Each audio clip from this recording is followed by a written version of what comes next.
Good evening, everyone, and welcome to Looking Back at 1925, a program of the Palisades Library. I'm Emily Neville. I'm the Adult Services Librarian, and I'm hosting tonight's program. So just a couple quick housekeeping items before we get started. Please keep yourself muted during the presentation so that we don't get background noise. We'll have some Q&A at the end when you can unmute and ask questions, or you can type your questions into the chat as we go along, and I'll make sure that they're answered. Our guest this evening is Evan Weiner. Evan is author with a radio and TV background. He started his journalism career at the age of 15 by hosting a Spring Valley High School talk show. He's been a contributing columnist for a number of national newspapers, as well as authoring 14 books on sports.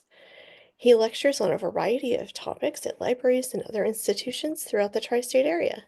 Evan, over to you. Okay, well, thank you, Emily, for inviting me, and thank everybody who is here tonight. It is January the 15th, and 100 years ago, 1925, were some interesting times in the United States and around the world, such as this guy all dressed up for the Scopes monkey trial in Dayton, and that was down in Tennessee. The Ku Klux Klan marched down Constitutional Avenue in Washington, D.C. The Great Gatsby came out. F. Scott Fitzgerald, a slice of the 1920s, which kids have to read about today. Anyway, The Great Gatsby. There was Prohibition. I'm going to ask anybody if anybody in the audience had a relative that made bathtub gin. Or other things, because I always seem when I do the 1920s talk, get some answers. In fact, one of them, I was doing it up in Connecticut, the talk, and some woman told me that it was about 1932. She was about, I don't know, about 5 years old, and her father was arrested for bootlegging and was splashed all over the Hartford Courant newspaper, and she was elderly, this woman, and she said that it was so embarrassing. She was in kindergarten. The Flappers, I don't know if any of your relatives, mothers, grandmothers, whatever, great aunts were Flappers. Claudia's mother made, a grandmother made bathtub gin. We'll talk about that afterwards. May sound interesting. There are the Flappers from 1925. The president was Calvin Coolidge, who was inaugurated on March the 4th, 1925, for his first full term and, as it turned out, his only term. In Europe, there is Adolf Hitler, who in 1925 was told to shut up or you're going to be deported. More on that later. Chrysler is formed. There is a 1925 Chrysler. Red Grange saves the NFL, and in doing so, he saved the New York Giants franchise. He probably, his number 77 should be hanging up in the Meadowlands, but it isn't. But without Red Grange, there would be no New York Giants today, and he never played a down for the New York Giants. The Roaring Twenties, the popular image of the 1920s is that of a decade of prosperity, riotous living, bootleggers, gangsters, flappers, hot jazz, flagpole sitters, and marathon dancers. But it was more than that, because during the 1920s, there was a deep cultural conflict, a deep cultural divide in the United States, pitting the more cosmopolitan, modernist urban culture, particularly New York, against a more provincial, traditionalist rural culture. And this became quite evident in July. It is the Scopes monkey trial. And if you don't know anything about this, well, there was a movie called Inherit the Wind, which does a pretty good job of explaining this. And Scopes was also on the TV show To Tell the Truth when the movie came out. And if you go up on YouTube, type in John Scopes To Tell the Truth, it's interesting because he's on it at that point. So what is the Scopes monkey trial? Well, it's a mixture of religion, science, and the public schools caught fire in Dayton, Tennessee. The Scopes trial, or the monkey trial, dominated newspaper headlines across the country. Newspaper reporters, newspaper photographers, and a microphone from an emerging media called radio. WGN out of Chicago, which was owned by the Chicago Tribune, and the call letters WGN stood for the world's greatest newspaper. They're all on at that point. We're all there. It's all about Darwinism and Charles Darwin and survival of the fittest and evolution. That's what it's all about. In 1859, Charles Darwin, he wrote The Origin of Species. It's published. In his introduction, he wrote that the view which most naturalists entertain, and which I formerly entertain, namely that each species has been independently created, is erroneous. In 1871, he published his second book, The Descent of Man. In this work, he writes that man is descended from a hairy-tailed quadruped, probably arboreal, let's start that again, arboreal in its habits and an inhabitant of the old world. Well, there was a biology book that was going around in those days. It wasn't really a book, but it was kind of a pamphlet. It was called A Civic Biology, and a lot of schools were using this at the time. It's a 1914 book written by a guy by the name of George William Hunter, A Civic Biology. It's published. A Civic Biology describes evolution as the belief that simple forms of life on Earth slowly and gradually gave rise to those more complex, and thus ultimately the most complex forms came into existence. It was a widely used textbook at the time. He had a belief in a racial hierarchy of the world's population. White Anglo-Saxons were situated at the superior position in this hierarchy, Africans at the bottom. Such beliefs fueled the eugenics movement. Some of the people who were involved in eugenics included Theodore Roosevelt and Helen Keller and Winston Churchill, which discouraged reproduction among the inferior races. And this is William Jennings Bryan.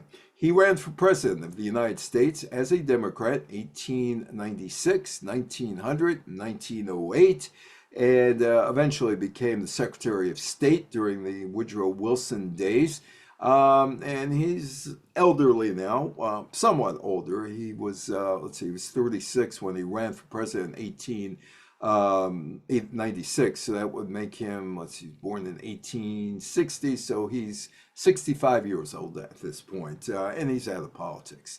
In 1921, the three-time presidential candidate and loser of three elections, Bryan, becomes a leader in the anti-evolution movement. He gave two speeches that year, The Menace of Darwinism and The Bible and Its Enemies. Bryan declares in one speech, it's better to trust in the Rock of Ages than to know the age of the rocks. It is better for one to know that he is closer or is close to the Heavenly Father than to know how far the stars in the heavens are apart. On January 24th, 1924, William Jennings Bryan delivers a lecture in Nashville, Tennessee, entitled, Is the Bible True? Copies of the speech are delivered to members of the Tennessee legislature, including one guy by the name of John Washington Butler. And there is J.W. Butler, and he's a representative.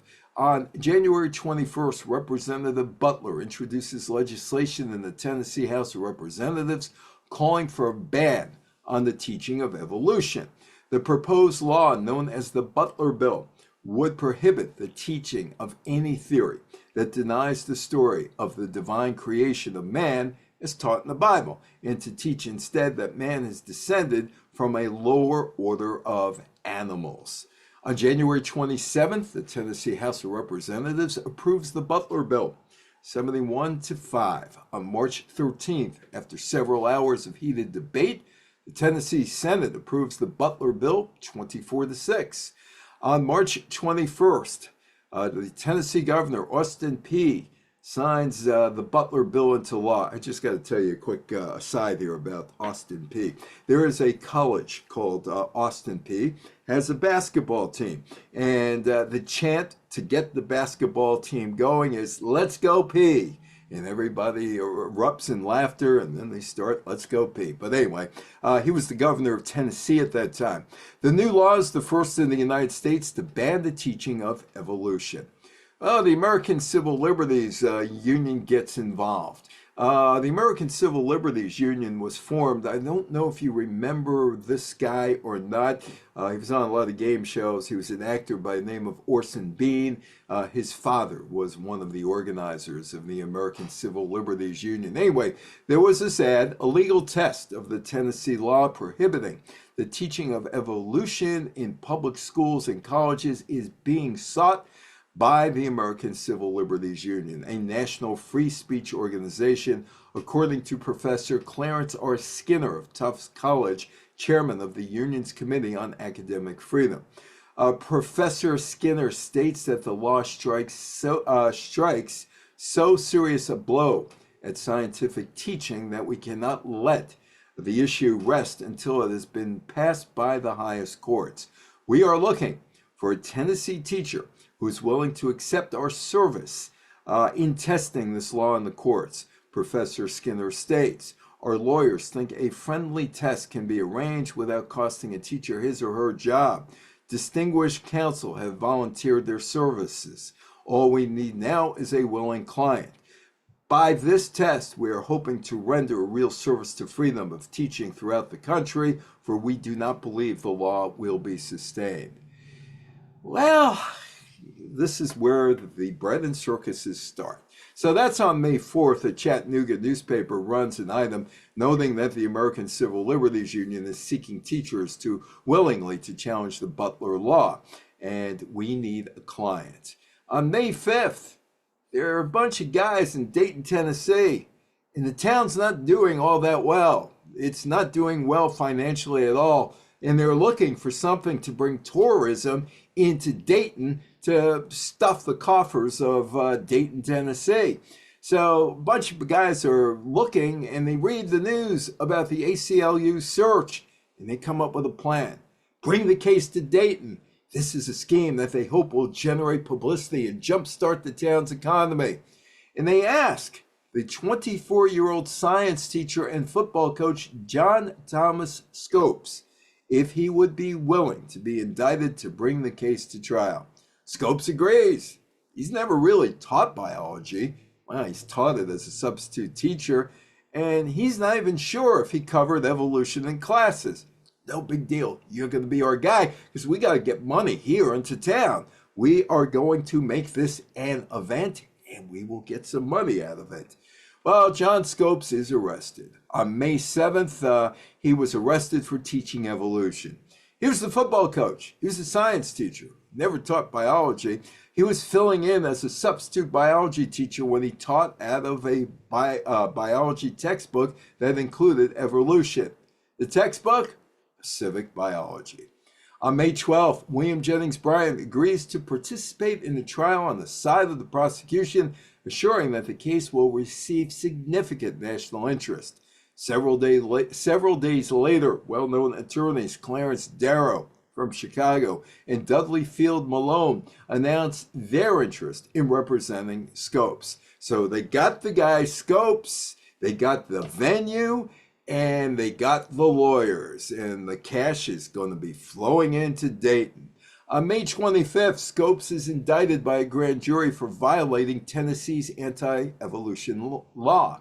And, well, bread and circuses. T.T. Martin headquarters, Anti-Evolution League, The Conflict, Hell in the High School. Come buy his books. We get a piece of it. And by the way, use our hotels while you're in town.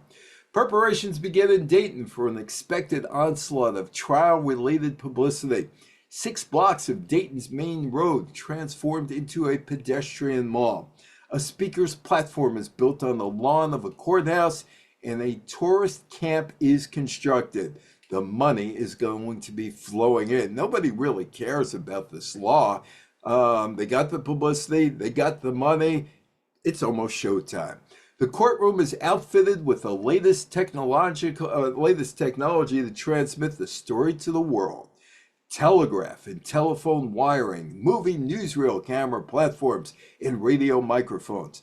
WGN in Chicago broadcast the trial live at the cost of more than $1,000 a day, which would be $18,000 in 2025 dollars, just for the telephone lines, because they know they can make money. They're going to sell all kind of ads and make up that $1,000. The trial would be covered gavel to gavel, the first such broadcast of its time.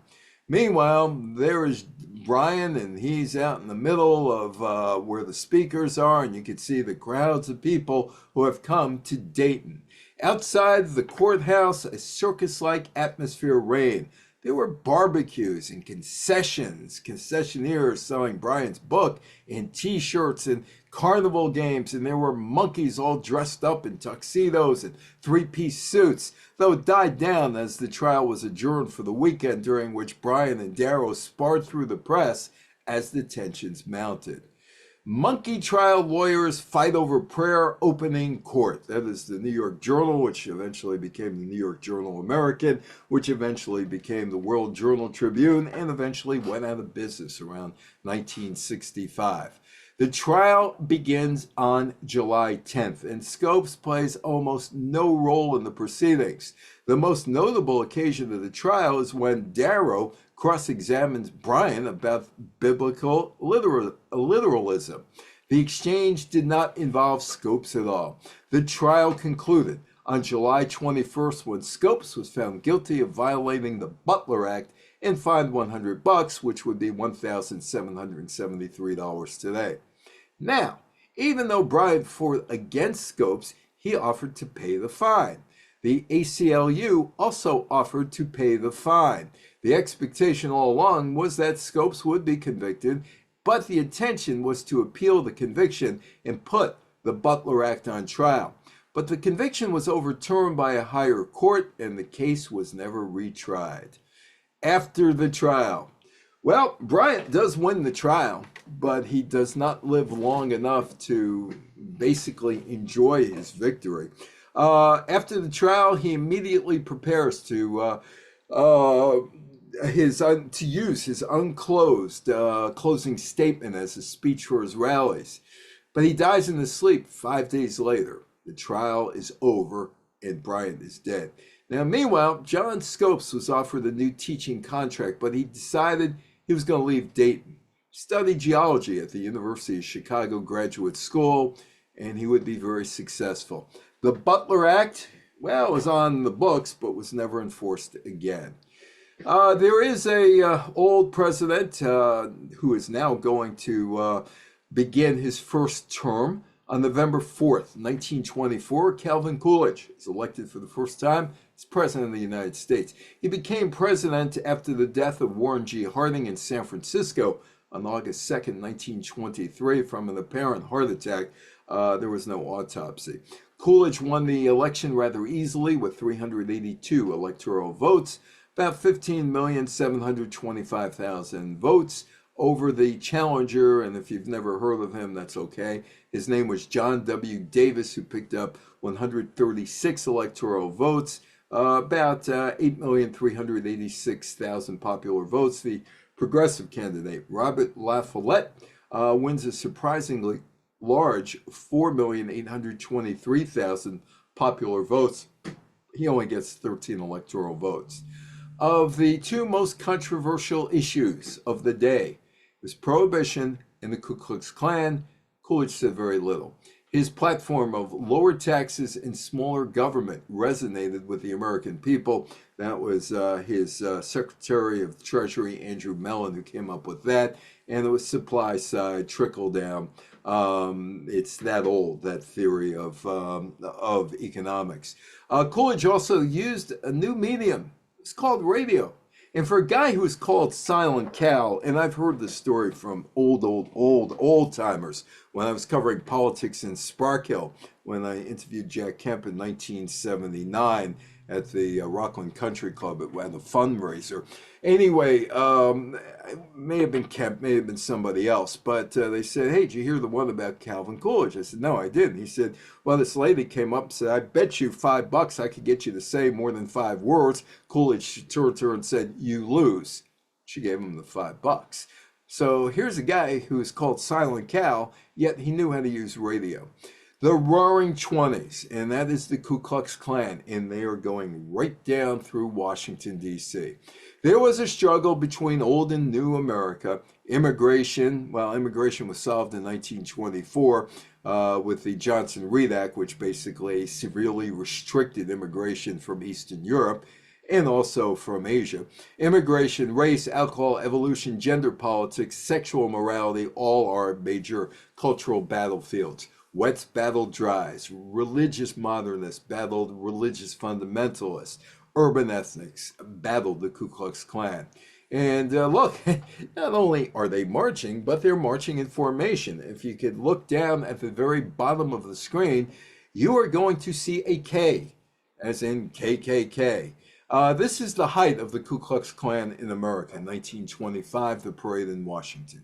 It's August 8th, and they're on display in Washington. The Roaring Twenties was also the decade in which the newly revived Ku Klux Klan expanded across the country under the guise of enforcing prohibition. The Southern Poverty Law Center reported that by 1925, when its followers staged a huge Washington, D.C. march, the Klan had as many as 4 million people, and in some states, considerable power, like in Indiana. From the beginning, Prohibition was tied with anti-immigrant and anti-Catholic biases. Many of its advocates were white Anglo-Saxon Protestants who thought the only people who only thought only people like them could be real Americans. They believed the country was under siege by immigrants, Catholic immigrants, Jewish immigrants from countries like Italy and other Eastern European countries, and that these people threatened the U.S. with their foreign drinking habits in their saloons. They're talking about Italians right there. So here's the KKK, and they're in Binghamton, New York. The two major organizations that lobbied for national prohibition, the Women's Christian Temperance Union and the Men's Anti-Saloon League, blamed Catholic immigrants in the 19 teens for the saloon culture they felt was plaguing the nation. Let me see what this is in chat. Hang on 1 second here. Wasn't Donald? Yes, 1927. Donald Trump's father was arrested in Forest Hills in a KKK parade. But by that time, their power had waned somewhat. The League even argued that the U.S. needed to pass a national ban before its demographics changed too much. In 1924, the Johnson-Reed Act, and that's a major part of my 1924 talk, basically ended immigration from Eastern Europe. If you were from England, you were okay. Germany, you were okay. Scandinavia, you were okay. But if you were from Eastern Europe or Asia, you weren't and had trouble getting in. So anyway, the League argued that the U.S. needed to pass a national ban before its demographics changed too much. The states that ratified the 18th Amendment on January 16, 1919, and took effect on Prohibition. During that decade, the criminal justice system expanded as police disproportionately arrested people who were immigrants, black, poor, and working class. But there were also plenty of prohibition supporting white Protestants who thought the law wasn't doing enough to stop the bootleggers that they read about in the tabloids. And there's one of those marches, beer. They want beer. This is an anti-Ku Klux Klan march in Washington, D.C. The Klan began raiding Catholic immigrants' homes, burning down their businesses and planting evidence to use against them. The Klan wasn't necessarily trying to put these people behind bars, though many immigrants did end up in jail, but rather to terrorize these communities. The fact that the Klansmen sometimes seized alcohol only to drink it themselves was a clear sign that their raids were just not about enforcing prohibition. During the 1920s, the Klan, with its auxiliary Women of the Ku Klux Klan, and 3 KKK youth groups spread across the North and South by arguing that Catholics and immigrants were breaking prohibition, and only a vigilante police group like the Klan put a stop to it. The Klan was so mainstream in some parts of America, some local KKK groups sponsored in public baseball teams, father-son outings, beautiful baby contests, weddings, baby christenings, junior leagues, road rallies, and festivals. Now, how did this all start? What was the revival? Well, it goes back to Woodrow Wilson around 1915, 1914, 1915, when the movie Birth of a Nation came out, and Wilson got to see it before it hit the movie studios at that time. It was D.W. Griffith's movie based on the book The Klansman. 1915, it experienced a resurgence with the film Birth of a Nation, which romanticized and popularized the terrorist organization. The movie was a hit, and President Woodrow Wilson screened it at the White House and gave it a ringing endorsement. Now, Wilson was from the South. He was a defender of the Ku Klux Klan. He was a supporter of the Lost Cause. He was also a guy who segregated the federal government, particularly the post office, back in 1913. The women of the Ku Klux Klan, there they are. Between 1920 and 1925, the Klan's membership grew to somewhere between 2 and 5 million, and there was a lot of overlap between these new members and those who supported Prohibition. It cost a person $10, $177 today to join the Klan. And there's the parade in Washington, packaging its noxious ideology as traditional small-town values and wholesome fun. The Klan of the 1920s encouraged native-born white Americans to believe that bigotry, intimidation, harassment, and extra-legal violence were all perfectly compatible with, if not central, to patriotic respectability. The KKK had public parades in Florida, Oregon, Tennessee, and other states. 1917, the Ku Klux Klan had a high school basketball team in East Moriches, New York. When Harding died, the KKK scheduled a silent memorial service at midnight, August 4th, 1923, at the Franklin Fairgrounds in Franklin, Indiana. And that's where they had a lot of power in Indiana. In the fall of 1923, an outspoken member of the Ku Klux Klan was elected mayor of Youngstown, Ohio. The Zanesville Times reporter reported on November 8th that the Klan held a victory celebration for Charles F. Scheibel, who was elected by an overwhelming majority over 5 opponents. On May 28, 1924, the edition of the Indianapolis News told of a planned 3-day KKK festival, including a pageant with a cast of 2,000 men and women in robes, music, a parade, a high dive exhibition by a Kokomo man from the top of a 100-foot tower into a net. The KKK planned a patriotic 4th of July extravaganza in Emporia, Kansas, the Weekly Gazette reported on June 25th. In Pontiac, Illinois, the Ku Klux Klan Quartet played a public concert, the Bloomington Pantograph reported on August 13th. There was a baseball team. That is the Ku Klux Klan baseball team. And they went around and played, and they had some rules. They did have some rules. On June 21st, the KKK wanted to improve their image. This is 1925. So it was decided to have a match against a Negro baseball team.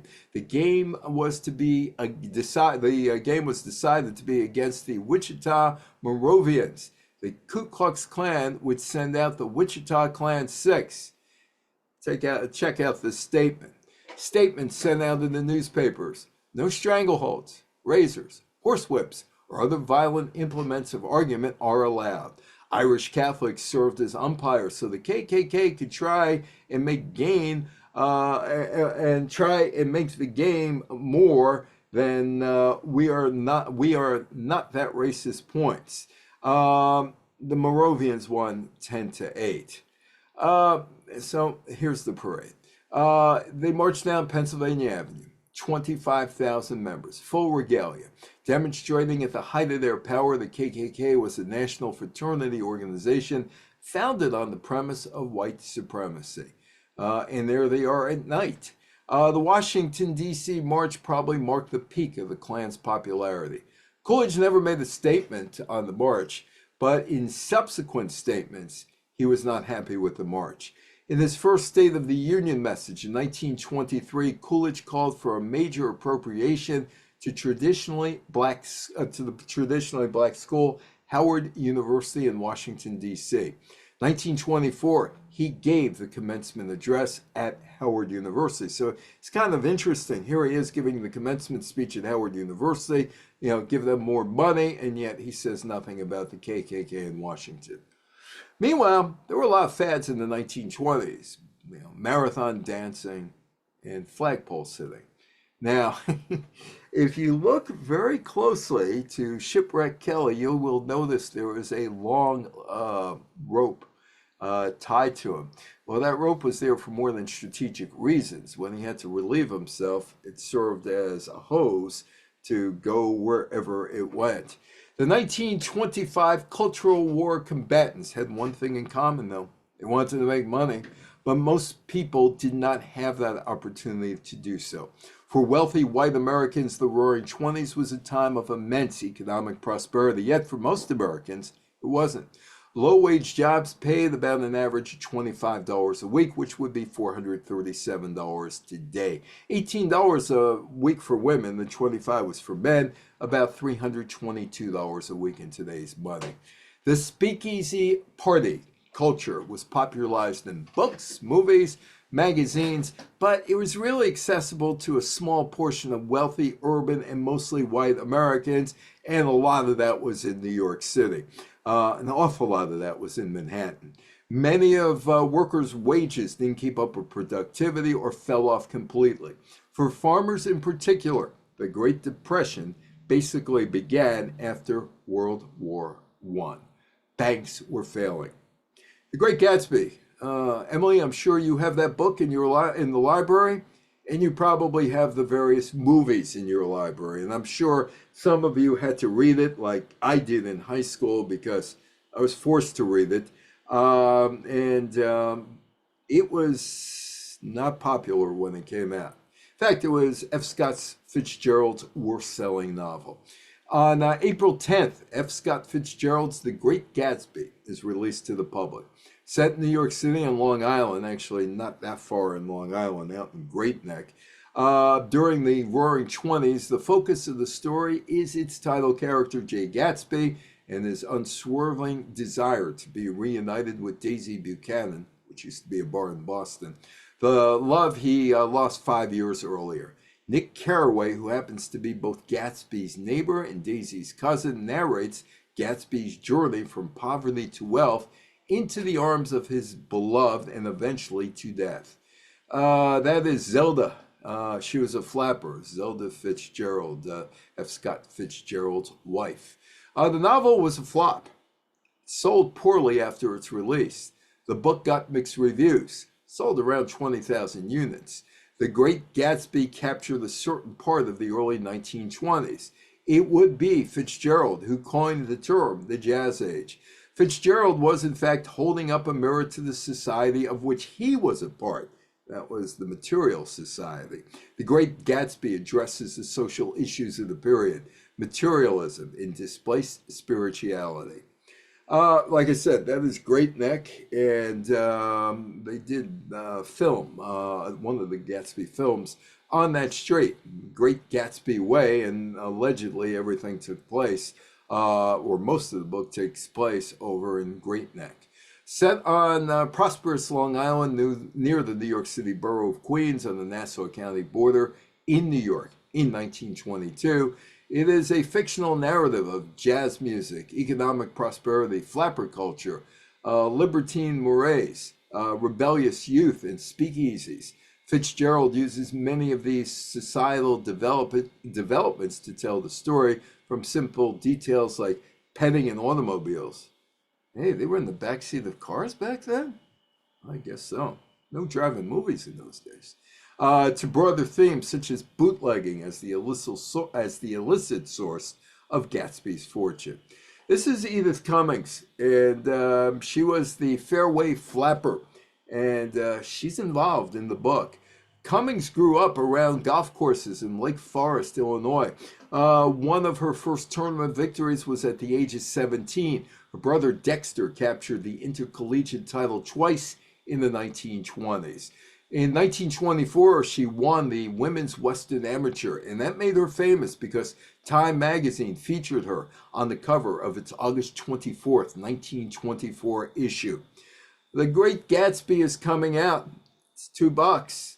The great new novel, published tomorrow. So people had no interest in it. He modeled his character in The Great Gatsby, Jordan Baker, after a female golfer. Directly after Cummings, he met her through Ginevra King, the inspiration for Daisy Buchanan. Thomas Buck Buchanan, Daisy's husband, has certain parallels with William Bill Mitchell, the Chicago businessman who married Ginevra King. So it's semi-autobiographical, possibly. Meanwhile, speakeasies, the world's worst kept secret.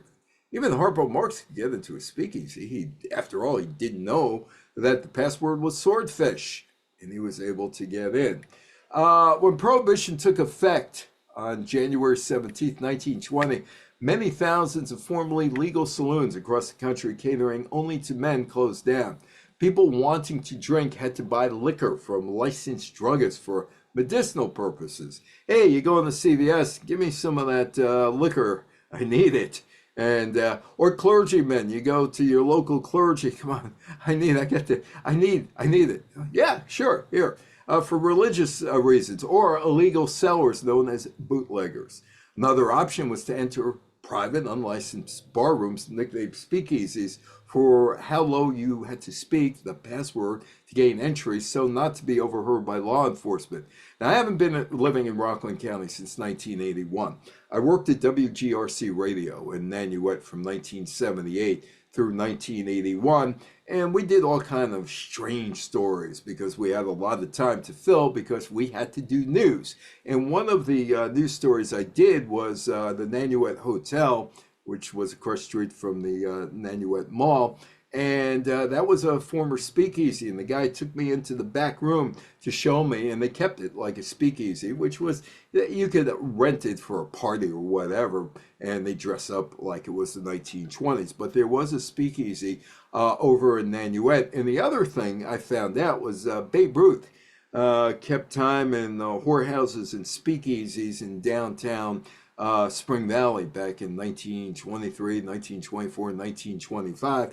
I found that out because I was working at the Rockland Drive-In Movie in Muncie on Route 59. It was 18, 19, and 20 between 1974 and 1976. And our projectionist was a guy by the name of Albert Morris, who actually owned the two airports, the little airports. I guess one Target is on one of them now up in Spring Valley, and another one. And he was a rum runner, so to speak, and he was a bootlegger. And he told me stories about back in the day in the 1920s. He was from Montreal. He was still a Canadian citizen or British citizen, and he'd get the stuff from Montreal. He'd go from Spring Valley to Suffern, pick it up in Suffern, put it in his car. He'd mix it down, water it down, put it back, get back in the car, go back to Suffern, and go out west. I said, who paid you? I don't know. Well, where'd you get the money? Well, it was given to me. Well, who gave you the money? I don't know. Where did the booze go? Somewhere west. Did it go to Capone? I don't know. It was in 1974, 41 years after the end of Prohibition, and he still didn't want to talk about Albert Morris. And you could look up Albert Morris and airports in Rockland County, and you will see a story about him. Anyway, there was something called the Marine Law that's up in Portland, Maine. The Maine Law. The temperance movement had its origins in Maine. The world's first total abstinence society was founded in Portland in 1815. State organization of temperance societies was formed in 1834, and within a dozen years had developed enough political clout to force the enactment of a state law prohibiting the sale of alcoholic spirits except for good old medicinal and mechanical purposes. What are they putting alcohol in a combine or a tractor? Portland's Neil Dow, known internationally as the father of Prohibition, led the way, and Maine approved the total ban on the manufacture and sale of liquor in 1851. Of course, across the water in British North America or Canada, there was a stash that could easily be smuggled in from New Brunswick. This one cracks me up. This is right next to the State House, near the Hooker entrance to the State House in Boston. Yeah, there is a Hooker entrance, General Hooker. And a couple blocks down is Carrie Nation, and Carrie Nation was the woman who carried the axe to break up saloons, featuring Boston's original speakeasy. On January 19th, 1919, Congress ratified the 18th Amendment banning the manufacture, sale, and transport of alcoholic beverages. The rum runners had specifically made rumming boats that could travel at a much faster speed than any of the boats the Coast Guard had in their fleets. This allowed them to avoid being raided, arrested, and having their shipment confiscated by law officials amidst the run. And then there was Arnold Rothstein, who put the word organized in organized crime, who had a fleet of vessels bringing the stuff in from Europe. He had a fleet of vessels. Everybody knew it, but nobody really cared or bothered to stop them. There are the rum runners. The rum runner set up, or rum row set up, not long after the federal prohibition was passed. It was a line of Canadian fishing vessels set up along the Canadian coastline north of Maine. They positioned themselves from just outside the 3-mile limit of the country, just far enough away from the Coast Guard patrol boats. The rum runners would buy their shipments off of Canadian fishermen and would be able to outrun the Coast Guard. It was virtually impossible to enforce the Prohibition law. Prohibition agents lacked training and numbers to battle bootleggers. The country's 48 states at the time were not inclined to help much, preferring to have federal agents shoulder the burden.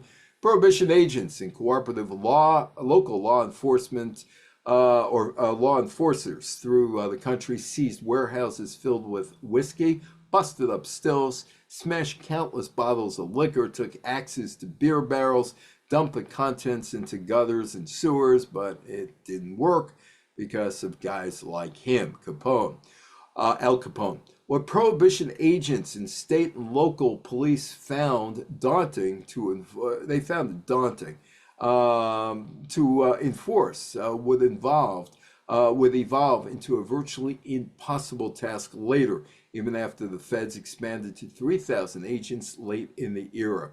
Local police officers who took payoffs from bootleggers in exchange for looking the other way, tipping them off about federal raids, and Al Capone was having his way with liquor rackets in Chicago, Illinois. And I'm going to debunk something here. I knew a guy named Jim Gannon, worked at Mutual Radio, and he grew up in Chicago during that time. When I met him, he was in the 60s, in the 1980s, and he knew Elliot Ness. And he said that Elliot Ness exaggerated a lot of stories, but it was his book that was the basis and what was going on in Chicago for the TV show The Untouchables with Robert Stack. The Coast Guard used speedboats and retired military ships to pursue, board, and seize the vessels of rum runners, smuggling liquor into the country on the Great Lakes, the Atlantic Ocean, Gulf of Mexico, and the Pacific Ocean. So it looks like one of those women on the right is having a really good dandy time dancing, and there are the flappers. Young women, basically young women who did not want to stay home, who did not want to do what their mothers and grandmothers did, raise kids. The United States' involvement in World War I started in 1917, lasted until the war's end in 1918. During that time, while the boys were fighting in Europe, the women had to hold down the fort in the United States. When the war ended, many young women were used to independence and had developed a carefree attitude. Many women, but not all women, got the right to vote in 1920 in the United States. There were some restrictions as to which women could vote. Native Americans, Asian American, Latinx, and African American women were excluded. The culture quickly shifted from women being expected to be wives who were subordinate to their husbands to women valuing independence and breaking the rules. Many young women became flappers. Lost girls. Lost girls. These girls were lost, totally lost. Unlike their mothers and grandmothers, flappers tended to go to high school and even college, and they devoured new books featuring confident, fun-loving adolescent heroines who hiked and camped and solved mysteries. Flappers biked, played golf and tennis, and strove to emulate the flat-chested and hipless physiques of adolescent boys whose freedom and lack of domestic responsibilities they envied.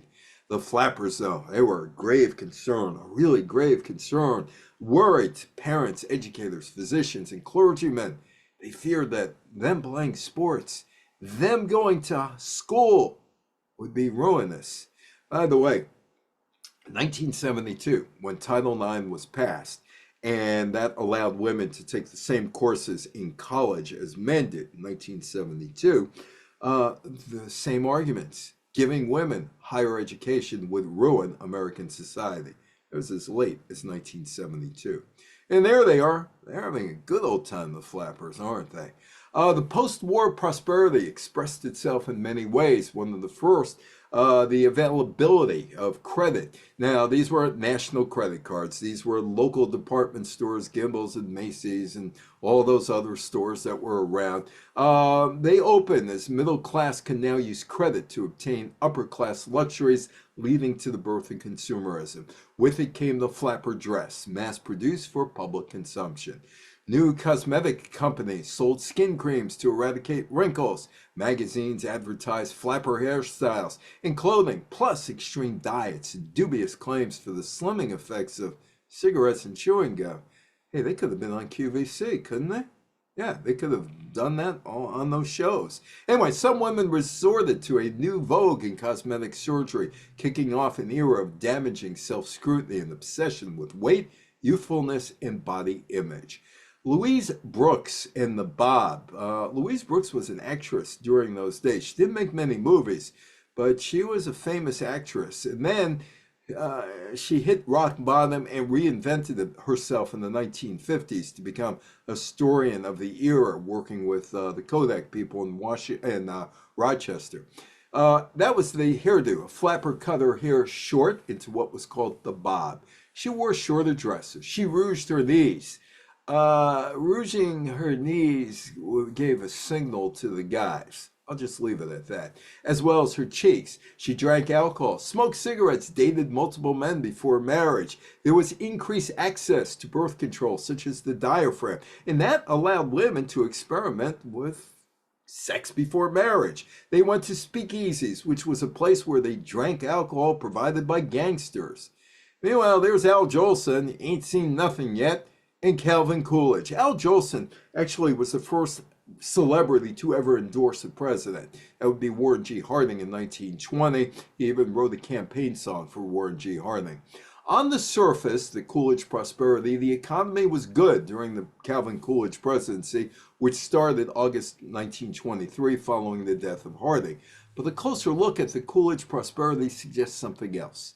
During the years of the Coolidge prosperity, business corporations reaped an unprecedented profits. They soared by 62%, but wages only went up by 7%. Grew up in South Bend. My dad told us the Klan tried to march, and the Notre Dame students went in the street, started beating them back. They never came back. There's one place. Thank you, Tom. Thanks. Anyway, corporations are making a lot of money, but wages are not going up. There were a lot of bank failures, an awful lot of bank failures, and that was basically in the Midwest and the South. It was a depressed agricultural sector, and Coolidge didn't help out the banks. Many of the banks closed their doors in bankruptcy. Thousands of farmers lost their land. The tax cuts, the Andrew Mellon tax cuts, contribute to an uneven distribution of wealth and overproduction of goods. Many Americans were deeply in debt for having purchased consumer goods on easy installment credit terms. The Coolidge prosperity did not reach the farmers. Despite agricultural overproduction and successive attempts in Congress to provide relief, the agricultural economy of the 1920s experienced an ongoing depression. Large surpluses were accompanied by falling prices at a time when American farmers were burdened by heavy debt. The Coolidge prosperity was not evenly distributed. There is silent cow. It was banker Andrew Mellon, Coolidge's Secretary of the Treasury and one of the world's richest men, who engineered successful tax reductions. The group that did not fare well during the Coolidge prosperity in the 1920s were primarily the lower and middle income American families. But the group that did do well, the bootleggers. Coolidge personally opposed Prohibition, but sought to enforce federal law and refrained from serving liquor in the White House. It's over there, it's over there. The Yanks are coming, and they came. The First World War and its subsequent peace settlements gave rise to new ambitions, rivalries, and tensions. People had high expectations that the post-war peace settlement would create a new world order and ensure that the slaughter of the First World War was never repeated. Now, these are the four guys who cut up Europe in 1919. Wilson, Clemenceau from France, Orlando from Italy, and George from England. David Lloyd George, Vittorio Orlando, George Clemenceau, and Woodrow Wilson. The war ended on November 11th, 1918. 4 years of fighting, loss of millions of lives. Treaty of Versailles, signed in June 1919, created the League of Nations, international body intended to promote peace and prevent war, but America never joined the League of Nations for various reasons, including isolationism. However, the treaty was an uneasy compromise as each of the victorious allies, Britain, America, France, Britain and France hated one another. Italy, Mussolini was taking power over, or consolidating power starting in 1919, looked to pursue their own interests. Germany was forced to surrender territory, disarm, and pay for the war's damage. These divisive conditions were criticized as overly vindictive by many in Britain and America. The treaty's terms caused immediate outrage and lasting bitterness in Germany. But there was an irony in all this, absolute irony. Treaty of Versailles left Germany in a surprisingly strong geostrategic position. By creating Poland, Czechoslovakia, and the Baltic states, the treaty put buffer states between Germany and one of its traditional rivals, Russia. Fighting among the new states weakened them. The geography of the borders made it difficult to defend. Germany emerged from the war with small, relatively weak states on its eastern border. World War I officially ended in 1923 with the Treaty of Lausanne, and it was signed by France, Britain, Italy, Japan, Greece, and Romania, along with the new Republic of Turkey. So why did Hitler hate Jews? This is a 1920s cartoon from Europe. I'm not sure if that's a man or a woman wearing the Jewish star, the hook nose, and about ready to stab the German in the back. During the First World War, between 1914 and 1918, Adolf Hitler was a soldier in the German army. At the end of the war, he and many other German soldiers like him couldn't get over the defeat of the German Empire. The German army spread the myth that the army had not lost on the battlefield, but they were betrayed. Who betrayed them? Stab in the back, it was called. Hitler bought into the myth, bought into the lie. Jews and communists had betrayed the country and brought a left-wing government to power that wanted to throw in the towel. February 24th, 1920 is the generally accepted as the start of Nazism. And Hitler, who was he was an artist, and he knew how to work a crowd, gives a speech that day in Munich and lays out a 25-point program. Central idea: strengthen German citizenship, excluding and controlling Jewish people and others deemed to be non-German. Some Germans began to support Hitler, even though Hitler was an Austrian citizen, non-German, and under his platform, he would have been deported from Germany. He writes Mein Kampf while he's in jail, 1923 and 24, after he tried to overturn the German government. It was called Mein Kampf, My Struggle, and he was arrested on November 10th for his participation in the beer hall push in Munich. He was released from jail in December 1924. So why did Hitler hate the Jews? By blaming the Jews for the defeat, Hitler created a stereotypical enemy. In the 1920s, the defeated country was still in a major economic crisis. According to the Nazis, expelling the Jews was the solution to all the problems in Germany. Meanwhile, Hitler is on parole. He's facing the possibility of being deported to his Austrian homeland. He was muzzled. There were 27,100 members of the Nazi Party at that point. Hitler set out to build the party. The Locarno Pact, or the treaties of Locarno, a series of treaties negotiated in October in the lakeside resort of Locarno, Switzerland, signed on December 1st. The pact led to Germany accepting the terms of the Versailles Treaty and boundaries established by France and Germany. Benito Mussolini, its general, agreed that in a speech Mussolini gave to the Italian parliament on January 3rd, which he asserted his right to supreme power and effectively became the dictator of Italy, was the start of his form of fascism. Mussolini was able to operate openly as a dictator, styling himself Il Duce, infusing the state in the fascist party. On December 24th, a decree on powers of the head of government declared the prime minister was now the head of government, and the head of government was not responsible to parliament. Only the king could remove the head of government, and nothing could be placed on parliament's agenda without the consent of the head of government, giving Mussolini the ability to block all dissent. Meanwhile, that's Walter Chrysler in his car. On June 6th, Walter Chrysler formed the Chrysler Company out of the ailing Maxwell Motor Corporation. First Chrysler car was actually introduced in 1924. The company then purchased the American Motor Body Company, creating a body supply source. Chrysler arrived at the ailing Maxwell Chandler's Company in the early 1920s, hired to overhaul the company's troubled operations. After a similar rescue job at Willys Overland Car Company, they made the Jeep later on. In late 1923, production of the Chandler's automobile was ended. Any New York Giants fans here? Raise your hand if you're a New York Giants fan, because this guy is responsible for making the New York Giants a financial success. Red Grange saves the NFL. If you read the history of the New York Giants, it's kind of whitewashed. Tim Mears is this great guy, except he was a bootlegger and he was a bookie, and he actually was.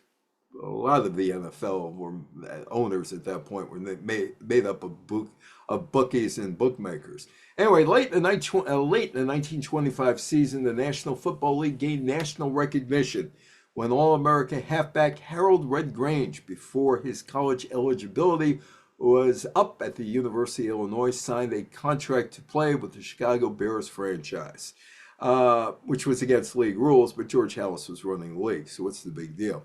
Grange was the big star of the season, playing for the University of Illinois. He was the galloping ghost. Grange gave the pro game legitimacy.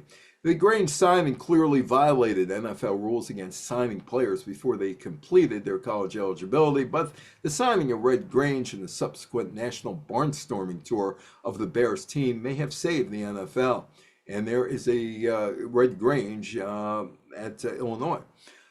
On Thanksgiving Day, 36,000 people, the largest in pro football history, watched Grange and the the Bears play the Chicago Cardinals at Wrigley Field. At the beginning of December, the Bears went on an 8-game, 12-day barnstorming tour in St. Louis, Philadelphia, New York, Washington, Boston, Pittsburgh, Detroit, and back to Chicago. And Red Grange saves the New York Giants franchise. This was their 100th year. There's a lot of stuff about the great Tim Mears. This is what happened. It's December 6th. A crowd of 73,000 watched the Bears play the Giants at the Polo Grounds. The contest set a pro football record for attendance. More importantly, it wiped out the New York Giants' debt and put Tim Mears' Giants in the black by over $18,000, more than $324,000 today, helping assure the future of the troubled franchise in New York. By the way, Staten Island also had a team around this time. The Pro Football Polo Grounds record was beaten when the Bears defeated the Los Angeles Tigers in the Los Angeles Memorial Coliseum a little later on that year in front of 75,000 fans. The Grand Ole Opry, I was there. I enjoyed it. I was there in 2002. The WSM Barn Dance on November 28th, a month after Nashville's WSM Radio's first show, National Life and Accidental Insurance Company hired George D. Hay, prominent announcer and program director known for his National Barn Dance program at WLS in Chicago, WLS in Chicago stood for World's Largest Store, Sears. They own the radio station Sears. Hay launched the WSM Barn Dance with Uncle Jimmy Thompson, 77-year-old fiddle player. He'd be 177 this year. WSM was short for the insurance company's slogan, "We Shield Millions." The name of the show would change. Speaking of Chicago, that is the former Sears Tower in Chicago. On February 2nd, as an experiment in the North Lawndale Sears, Roebuck and Company complex in Chicago, Sears and Roebuck opened a store. Richard Ward Sears started a mail-order watch business in Minneapolis in 1886, calling it the R.W. Sears Watch Company. That year he met Alva Curtis Roebuck, a watch repairman. In 1877, Sears and Roebuck relocated the business to Chicago, and the company published Richard Sears' first mail order catalog, offering watches, diamonds, and jewelry. 1924, the company decided to go into the brick and mortar business and opened the store in 1925. The legacy, Inherit the Wind. And like I said, you may have that movie with Spencer Tracy, Frederick Mark, and Gene Kelly in the library. 1955, a play written by Jerome Lawrence and Robert E. Lee about the Scopes trial called Inherit the Wind debuted in Dallas, Texas. The well-reviewed play had many revivals worldwide. Film based on the play starring Spencer Tracy and Frederick March premiered in 1960. Inherit the Wind has been remade for television several times. John Scopes and the story of his trial were featured in an episode of the television game show To Tell the Truth, October 10th, 1960. In June 1967, Scopes wrote Center of the Storm, Memoirs of John T. Scopes. The Butler Act was repealed that year. The Klan. The most decisive factor in the Klan's downfall took place in 1925 when a major scandal broke out involving one of the Klan's most celebrated leaders, David C. Stevenson, the powerful Grand Cyclops of Indiana, whose power extended beyond Indiana to several other Midwestern states. Stevenson abducted, raped, and murdered a young woman, for which, after a sensational trial, he was sent to prison. His fall into disgrace was a major blow to the KKK, doing untold damage, especially among its faithful. In the civil rights era of the 50s and 60s, the Klan came back, but would fade away. Gatsby is back on Broadway. The Great Gatsby was largely considered forgettable and a commercial failure when it was published. It was only after World War II, during which free copies of the novel were sent to U.S. soldiers overseas, that the book was re-examined and became a core part of American high school curriculums. Thank you, Mr. Wilson, over at Spring Valley High School. Let me just read that. This year is WLS in Chicago. Not the same WLS anymore, though. The book has had a remarkable life after Fitzgerald's death in 1940. It's the subject of movies and plays. Students have had to write their thoughts on the book, which features only a slice of life for rich people in the early 1920s. Speakeasy. In 1932, Franklin Roosevelt ran for president on a platform that included calling for the Prohibition's repeal. Easily defeated the incumbent Hoyt Hoover, as Archie and Edith would have said, and All in the Family, Hoyt Hoover. In February 1933, Congress adopted a resolution proposing the 21st Amendment to the Constitution that would repeal the 18th. The amendment was submitted to the states, and in December 1933, Utah, of all places, Utah, provided the 36th and final necessary vote for ratification. The Maine law remained in effect in one form or another until the repeal of national prohibition in 1934. Those are the flappers. The flapper lifestyle and look disappeared, and the Roaring '20s era of glitz and glamour came to an end after the Wall Street crash in 1929. Unable to afford the latest trends and lifestyles, the once vibrant flapper women returned to their dropped hemlines and flapper dresses disappeared. In 1963, Betty Friedan of Grandview on the Hudson released the book, The Feminine Mystique, which referenced the flappers. The book was the start of the 1960s women's rights movement. There is Coolidge. Historians do not rank the Coolidge presidency very highly. He's in the bottom third of the people who served as president. He's rated poorly for crisis leadership, lack of imagination, and failing to work for equal justice for all Americans. Yet on June 2nd, 1924, Coolidge signed a bill granting Native Americans full citizenship. He refused to use the country's economic boom to help struggling farmers and other workers in flailing industries. Some of his policies led to the 1929 stock market crash, although he was out of office for more than 7 months when the bottom fell out of the market. No Nazis allowed. This is Rostock, Germany, former East Germany, where I was a number of years ago. Adolf Hitler and the Nazi Party rose to power in 1932. Germany annexed Austria and Czechoslovakia in 1938, invaded Poland September 1st, 1939, which started what was called the emergency and turned into World War II. Japan bombed Pearl Harbor on December 7th, 1941.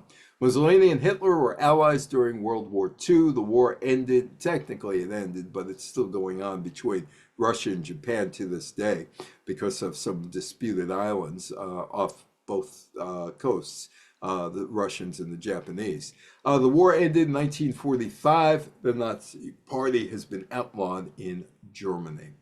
New York Giants and the Chicago Bears won a bid by Red Grange and his agent C.C. Pyle to buy a piece of the Bears was rejected by the coach and owner George Halas. The two formed their own league, the American Football League, in 1926 with Grange playing for the New York Yankees. The league folded after a year. The Yankees, though, joined the NFL, but in the third game of the 1927 season, Grange suffered a severe knee injury and was never the same dashing runner he had been. Sears, actually, this is up in Sault Ste. Marie, Ontario, this picture from about 8 years ago now. Store closing. The Barn Dance was renamed the Grand Ole Opry 2 years later, courtesy of an unscripted moment of an on-air inspiration by host George D. Hay on December 10th, 1927. Hay's turn of the phrase, Grand Ole Opry, affecting a rural Southern American accent, resonated with listeners and proved to be an international or an instant and international sensation. The Grand Ole Opry remains a major country music showcase. There are 8 Sears stores functioning in the United States and its territories. The department store chain once operated 3,500 stores in its heyday. In 2018, the company filed for bankruptcy after years of declining sales, and the Chrysler name is still selling cars. Thank you very much. It is your turn to talk. Any questions, any comments? Go ahead. Tom notes in the comments that this year is the WLS 100th anniversary. Yes. Chicago, world's largest store. I think it's 790 on the dial. WGN, the world's greatest newspaper, both in Chicago. It's also station WIND there. It's the Windy City. Any other questions or comments?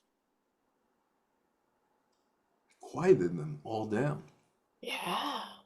So there was only one relative who was a bootlegger, any flappers? So